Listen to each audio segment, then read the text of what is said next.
చెల్లిద్దామా? స్తోత్రం స్తోత్రం స్తోత్రం స్తోత్రం స్తోత్రం స్తోత్రం స్తోత్రం స్తోత్రం స్తోత్రం స్తోత్రం. దేవుని వాక్యాన్ని మనం ఆలకిద్దాము. వాస్తవంగా యూత్ మీటింగ్ విషయంలో దేవుడిచ్చినటువంటి అంశము నిరీక్షణ. ఆ నిరీక్షణ అనేటువంటి అంశాన్ని వారితో పంచుకోవడానికి సిద్ధపడుతూ నేను సిద్ధపరుచుకున్నటువంటి ఓ చిన్న వర్తమానం ఏంటంటే, నా దేవుడు సిగ్గుపడనివ్వడు అని. అనుకోని రీతిగా అక్టోబర్ నెల వాగ్దానాల కొరకు వాగ్దానాలను సిద్ధపరుస్తున్నటువంటి సమయంలో దేవుడు ఈ నెలకి ఆ యూత్ మీటింగ్లో ఏదైతే నేను చెప్పాలనుకొని చెప్పలేదో అదే అంశాన్ని వాగ్దానంగా దేవుడిచ్చాడు.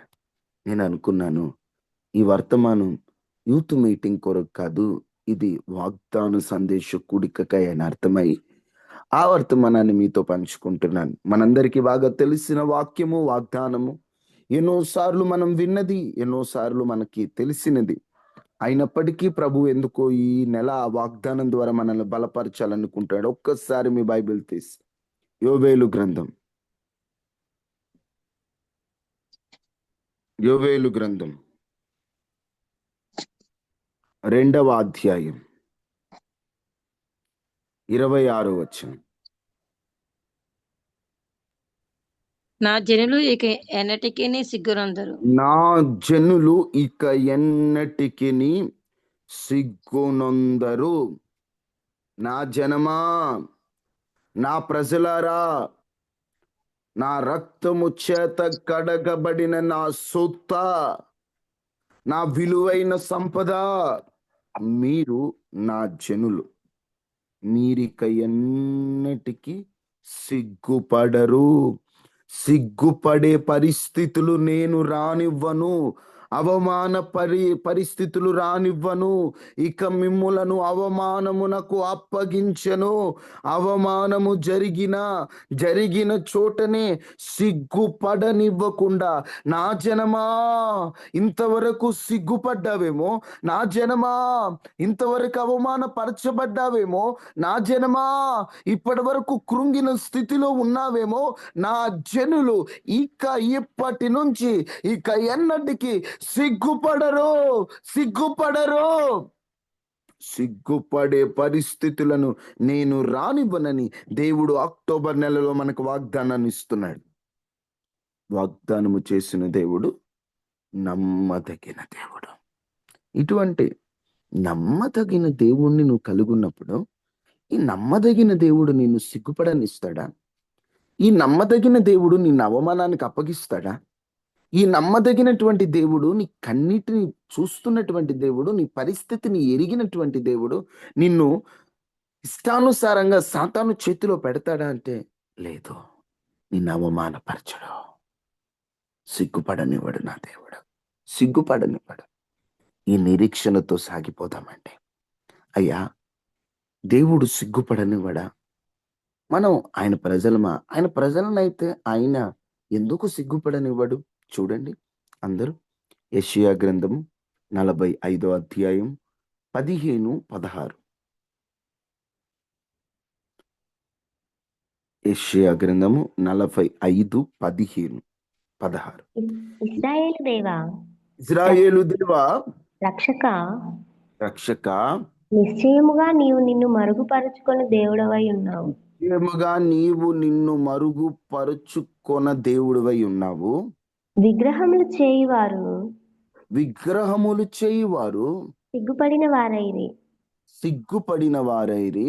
వారందరూ విస్మయము పొంది ఉన్నారు. ఒక్కడు మిగలకుండా అందరూ కలవరపడుదురు. యెహోవా వలన ఇశ్రాయేలు నిత్యమైన రక్షణ పొంది ఉన్నది. మీరు ఎన్నటెన్నిటికీ సిగ్గుపడకయు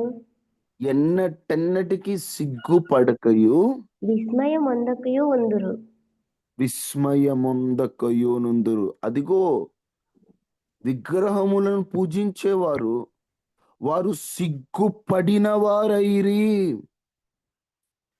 విగ్రహములలో జీవముందని వాటి వైపు వెళ్తున్నటువంటి వారందరూ సిగ్గుపడిన వారైరి. వారు సిగ్గుపడ్డారు. వారందరూ విస్మయం పొందారు. అయ్యో, ఎందుకు ఇలా జరిగిందని కలవరపడిపోయారు. కృంగిపోయిన స్థితిలోకి వెళ్ళిపోయారు. ఏ ధైర్యం లేదు, ఏ వారికి ఆశ్రయం ఏమీ లేదు. ముందుకు వెళ్తాం, ఇక అంతా బాగానే ఉంటది అనేటువంటి ఓ నిరీక్షణ లేదు. ఎందుకంటే వారు జీవము గల దేవుని జనులు కాదు. వారు విగ్రహారాధన చేయువారు. వారందరూ సిగ్గుపడిన వారైరే.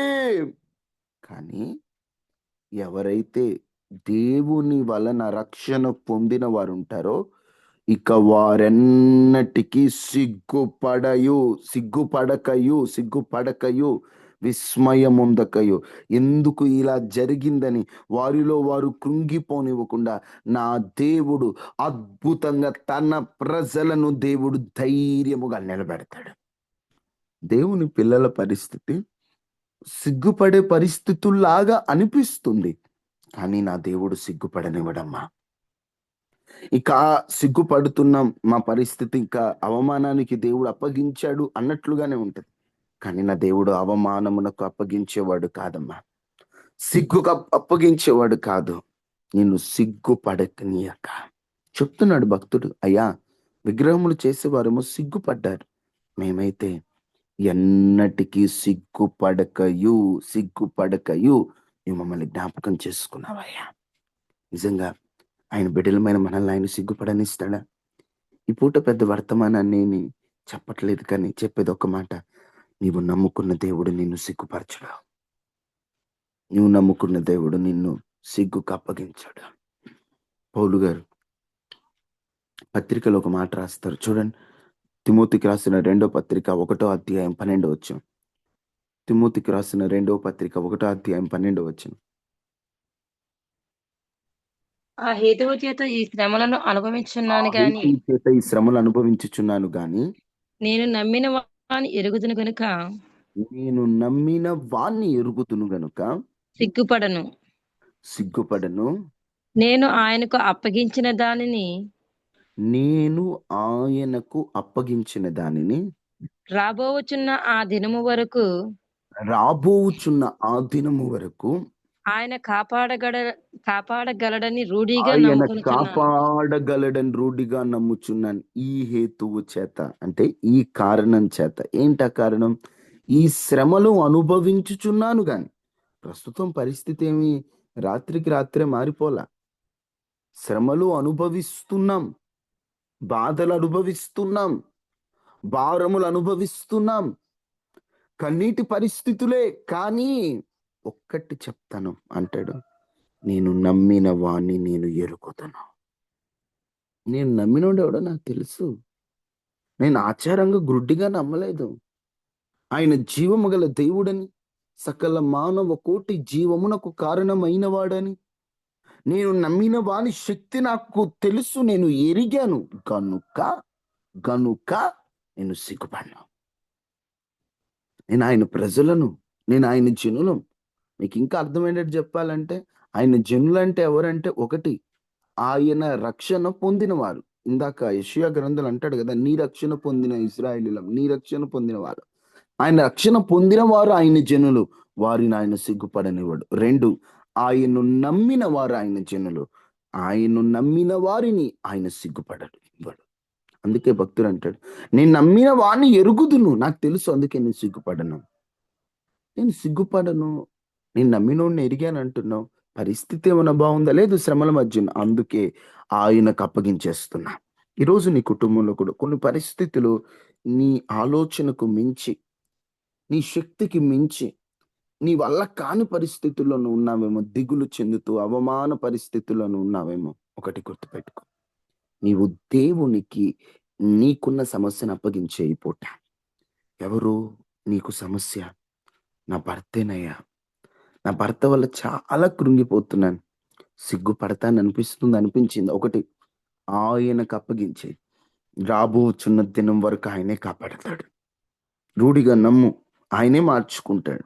నీ భర్త నీకు భర్త కాక మునుపే ఆయనకు బిడ్డ. అది గుర్తుపెట్టుకో. ఆయనకు బిడ్డ. నీ బిడ్డ నీ కడుపున పడక మునుపు ఆయన దగ్గర ఉన్నవాడు.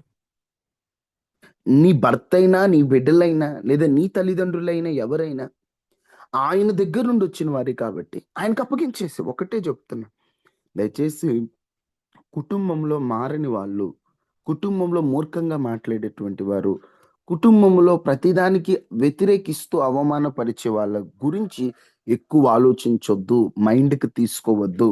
వాళ్ళ మాటలు, వారి ప్రవర్తన బట్టి మీరు ఎక్కువ కృంగిపోవద్దు. ఒకటే చెప్తున్నా ఈరోజు, అలాంటి వారు నీ కుటుంబంలో ఉంటే దేవునికి అప్పగించేసి, నువ్వేం చేయొద్దు, ప్రభువుకి అప్పగించేసి, అయ్యా నీ ఇష్టం, నీకు అప్పగిస్తున్నా అని ప్రార్థన చేయి. చాలంతే. ప్రార్థన చేయి, ప్రార్థన చేయి, ప్రార్థన చేయి. అలా నువ్వు ప్రార్థన చేస్తూ చేస్తూ చేస్తూ చేస్తూ చేస్తూ ఉండగానే మూర్ఖుడైన, నువ్వు ఆయన చేతిలో పెట్టావు కదా, ఆయన చేతిలో పెట్టిన దాన్ని ఆయన పక్కన పాడేస్తాడంటావా? ఆయనకు అప్పగించావు, నువ్వు అప్పగించేసావు. అమ్మా, మీరు నాకు ఒకటి అప్పగించారు, ఒక బంగారు చైన్ ఇచ్చి, బ్రదర్ ఈ చైన్ జాగ్రత్త అన్నారు. మీరు మరలా 2 రోజుల తర్వాత అడిగారు అనుకోండి, మీరు నాకు ఇచ్చింది మీరు ఏమంటారా అని చెప్పి భయంతో జాగ్రత్తగా దాచిపెట్టి మీకు ఇచ్చేస్తాను. ఎందుకంటే నా చేతికి అప్పగించారు, నా చేతికి అప్పగించాక దాన్ని జాగ్రత్తగా చూసుకునే బాధ్యత నాకు ఉందంటారా లేదంటారా? చెప్పండి స్వరమైతే. ఉంది బ్రదర్, ఉంది. ఉంది కదా. అంటే నా చేతికి అప్పగింపబడిన వస్తువునే జాగ్రత్తగా చూసుకోవాల్సిన బాధ్యత నాకుంటే, నీ భర్తనైనా, నీ పిల్లలనైనా, నీ తల్లిదండ్రులైనా, నీ స్నేహితులనైనా, నీ పరిస్థితినైనా ఆయన చేతికి అప్పగించినప్పుడు, నా దేవుడు నిన్ను అవమానపరుస్తాడా? నా దేవుడు అలాగనే వారిని అలానే పాపంలో ఉంచేస్తాడా? లేదా. నువ్వు ఆయన చేతికి అప్పగించేసావా, ఆయన చూసుకుంటాడంతే. ఆయన చేతిలో పెట్టాక ఇక నీకెందుకు దిగులు? నేను నమ్మిన వాడిని నేను ఎరుగుదును, ఆయనకు అప్పగించిన దానిని రాబో దినం వరకు ఆయన కాపాడుతాడు. నేను అది రూఢిగా నమ్ముతున్నా, అదే నా నమ్మకం. ఈరోజు నువ్వు ఒకటే దేవునికి అప్పగించేసేయి. మూర్ఖంగా మాట్లాడుతున్నా నీ కొడుకు దేవునికి అప్పగించేసేయి. కొందరిని చూసినప్పుడు అనిపిస్తుంటది, అబ్బా నా కొడుకు కూడా ఇలా ఉంటే బాగుండు, నా కూతురు కూడా ఇలా ఉంటే బాగుండు, నా కొడుకు ఇట్లా తయారయ్యాడంటే, చిన్నప్పుడు వీడు పెద్ద సేవకుడు అవుతాడు అనుకున్నాను, ప్రస్తుతానికి వీడు సేవకుడేమో కానీ నన్ను బల్లెపు పోటులు పొడిచే శత్రువు కంటే దారుణంగా మారిపోయాడని నీ బిడ్డల విషయంలో నువ్వు కృంగిపోతున్నావేమో. కొందరు యవనస్తుల్ని చూస్తున్నప్పుడు నా బిడ్డ ఎప్పుడు ఇలా అవుతాడు అనుకుంటున్నావేమో. ప్రభుకి అప్పగించేసే అంతే. అలానే మీరు మాట్లాడుకుని ఉండొద్దని నేను చెప్పట్లేదు. ఊరిక ఇట్లా ఉన్నావు, అలా ఉన్నావు, వారిని బాధ పెట్టొద్దు. ప్రభు చేతికి అప్పగించి ప్రార్థన చేయి. వారి మనస్సులను దేవుడు మారుస్తాడు. ఎందుకంటే నువ్వు ఆయన చేతికి అప్పగించాక ఇక ఎవరు జాగ్రత్త చూసుకుంటారు? ఎవరు జాగ్రత్త చూసుకుంటారు ఆయన చేతికి అప్పగించాక? ఆయనే చూసుకుంటాడు. ఆయన చూసుకుంటాడు. ఇక నీకెందుకు భయం? భయంగా ఉందా బ్రదర్? ఎన్ని వాక్యాలు విన్నా, ఎంత ప్రార్థన చేస్తున్నా మైండ్లో స్థిరమైన విశ్వాసం రాదు, రక్షణ రాదు. ఇలానే పోతాడేమో అనిపిస్తుంది ఒక్కోసారి ఆలోచిస్తుంటే. ఇలానే అయిపోద్దేమో. ఏం భయపడద్దు. అవసరమైతే ఆ మనిషిని దేవుడు తీసుకోవాలనుకున్న సమయంలో లాస్ట్ మినిట్ ఉంటుందే, లాస్ట్ నిమిషం, ఆ టైంలో ఉన్న సువార్త ఆలోచన, నీ ప్రేమ, నువ్వు చూపిన విధానం, నువ్వు చేసిన ప్రార్థన అంతా తన మదిలోకి జ్ఞాపకం వచ్చి, యేసయ్యా నన్ను క్షమించయ్యా, నేను రక్షణ పొందలేకపోయాను, తన మనస్సులో అయిన తీర్మానం చేసుకొని చనిపోతాడు తప్ప, దేవుడు నీవు ఆయన చేతికి అప్పగించిన దానిని ఆయన నిత్య నరకానికి అప్పగించడో. ఆయన చేతికి అప్పగించేసే. ఆయన ప్రజలము మనం, ఆయన పిల్లలం మనం.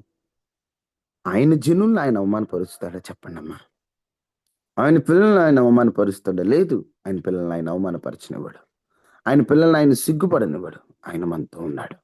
మనతో ఉన్నవాని శక్తి, మనతో ఉన్నవాని సామర్థ్యం మనం ఒక్కసారి అర్థం చేసుకుంటే మనం ధైర్యంగా ముందుకు సాగిపో. చూడు ఎంత చక్కగా ఆయనకు అప్పగించిన దాన్ని ఆయనే కాపాడుతాడు. అదే నా నమ్మకం అంటున్నాడు. ఈరోజు అదే నమ్మకంతో మనం సాగిపోతామండి. అదే నమ్మకంతో మనం ముందుకు వెళ్ళిపోతాం. ఎవరు ఆయన జనులు అనేటువంటి విషయాన్ని మీకు చెప్పాలనుకున్నాను. వాస్తవంగా నేను, 1 రక్షణ పొందిన వారు, 2 ఆయన నమ్మిన వారు. నా జనులు కన్నడి సిగ్గునొందరా, ఎవరా జనులు అనేటి. 3 119వ సంకీర్తన 6 వచనాన్ని ఒకసారి చూడండి. నీ ఆజ్ఞలన్నిటినీ నేను లక్ష్యము చేయనప్పుడు నీ ఆజ్ఞలన్నిటిని లక్ష్యం చేయనప్పుడు నాకు అవమానము కలుగనేరదు. నాకు అవమానము కలుగనేరదు. 119:80 కూడా చదవండి.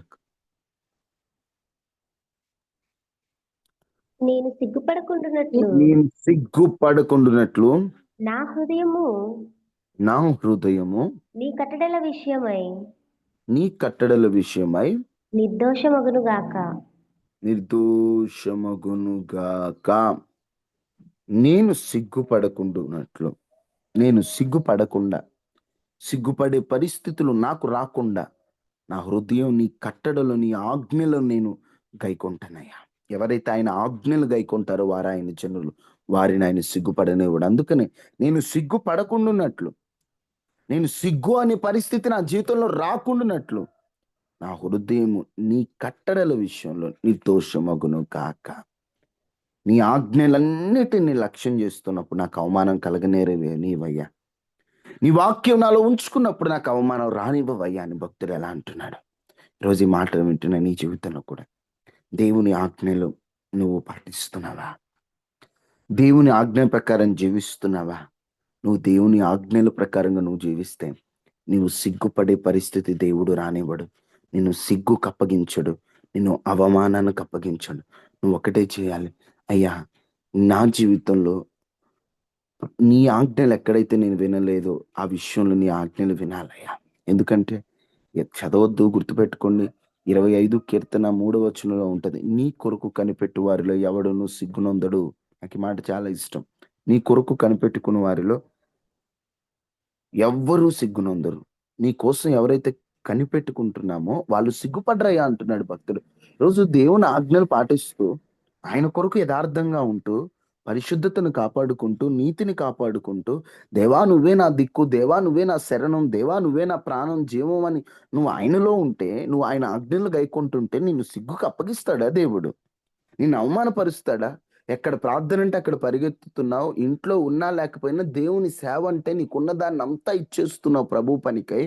సేవ సేవ అంటూ మీటింగులు, వాక్యాలు, ప్రార్థనలు, కూడికలు, ఆల్నైట్లు, ఉపవాస ప్రార్థనలు, ఆ చోటకి ఈ చోటకి ఈ చోటకి ఆ చోటకి ఆయన కొరకు అంత కనిపెడుతూ పరిగెడుతూ కష్టపడుతూ కష్టాన్ని ఇష్టంగా మలుచుకుంటూ ఎంత ఇబ్బంది పడుతున్నా ప్రభువుని ప్రశ్నించకుండా ఓపికకు సాగిపోతున్న నిన్ను నా దేవుడు సిగ్గుపడనిస్తాడంటే పడనివ్వడు. ఎందుకంటే ఆయన కొరకు కనిపెట్టుకు వారిలో ఎవడును సిగ్గు నొందడు అని వాక్యంలో చెప్పించాడు ఆయన. వాక్యంలో చెప్పించాడు ఆయన.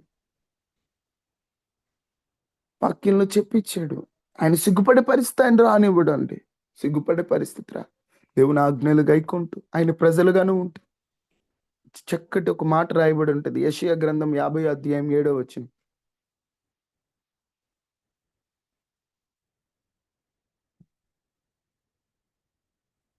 ప్రభువుకు యెహోవా నాకు సహాయం చేస్తున్నాడు కనుక నేను సిగ్గుపడలేదు. నేను సిగ్గుపడనని ఎరిగి నా ముఖమును చెక్కుముకి రాతి వలె చేసుకొంటివి. నేను సిగ్గుపడను అని ఎరిగి, నేను ఆ విశ్వాసం మనకున్న భక్తులు ఎంత చక్కగా నేను సిగ్గుపడనని ఎరిగి, నేను సిగ్గుపడనని భక్తుడు తెలుసుకున్నాడు. నేను సిగ్గుపడనని ఎరిగి సిగ్గుపడే పరిస్థితులు రానివ్వను, సిగ్గుపడే పరిస్థితులు రావని ఎరిగి నేను సిగ్గుపడనని ఎరిగి తన ముఖమును ఎలా మార్చుకుంటున్నాడంట? చెక్కుముకి రాతి వలె. చెక్కుముకి రాతి వలె మార్చుకుంటున్నాడు. చెక్కుముకి రాతి అంటే ఒక మాటలో చెప్పాలంటే తన పరిస్థితి ఎట్లా ఉందంటే చెక్కుముకి రాతి అనేటువంటి అంటే ఎటువైపు చూసిన పదునుగా ఉంటూ చెక్కుముకి రాయి అంటారు. ఒక మాటలో చెప్పాలంటే అద్దం లాంటిది, ఒక విలువైనటువంటి రాయి. తన ముఖమును చెక్కుముకి రాతి వల్లే మార్చుకుంటాడు. ఈ చెక్కుముక్కి గురించి నేను రేపు ఈ ప్రసంగం అంతా చెక్కుముక్కి గురించి మీతో చెప్తాను. ఎందుకు సిగ్గుపడనివ్వకుండా చెక్కుముక్కి రాతి వల్లే మార్చుకుంటాడన్న విషయాన్ని చెప్తాను. ఒక మాటలో మీరు గుర్తుపెట్టుకోవాల్సింది ఏంటంటే భక్తుడు అంటున్నాడు, నేను సిగ్గుపడను, నా దేవుడు నన్ను సిగ్గుకి అవమానానికి అప్పగించడు. నాకు విశ్వాసం ఉంది, నా దేవుడు నా విషయంలో సిగ్గుపడే పరిస్థితులు రానివ్వడు అని భక్తుడు ఎంత ధైర్యంగా నమ్ముతున్నాడో మనం కూడా అదే నమ్మకం ఉండాలి. ఈయన అంటాడు, ప్రభువే నా సహాయం గనుక నేను సిగ్గుపడను, దేవుడే నాకు సహాయం. ఆయన సహాయాన్ని నేను పొందుకున్నప్పుడు నేను ఎందుకు సిగ్గుపడతాను? ఇప్పుడు ఎవరు సహాయం చేస్తున్నారు? మనకి ఏది కావాలని? దేవుడే కదా. ఆయన మనకు సహాయకుడు అయినప్పుడు, ఆయన మన సహాయం చేయుచున్నప్పుడు మనము సిగ్గుపడవలసిన పని లేదు. సిగ్గుపడే పరిస్థితులు ఆయన రానివ్వడు. ఈ 57వ వచనం గురించి రేపు మీతో మాట్లాడతాను. ఒకే ఒక మాట, నా జనాల్ని సిగ్గుపరిచినాను అన్నావు కదయ్యా, నన్ను సిగ్గుపడనివ్వకుండా నా జీవితంలో కార్యం చేయవా అని అందరూ ప్రార్థన చేసుకుంటూ చిన్న ప్రార్థన.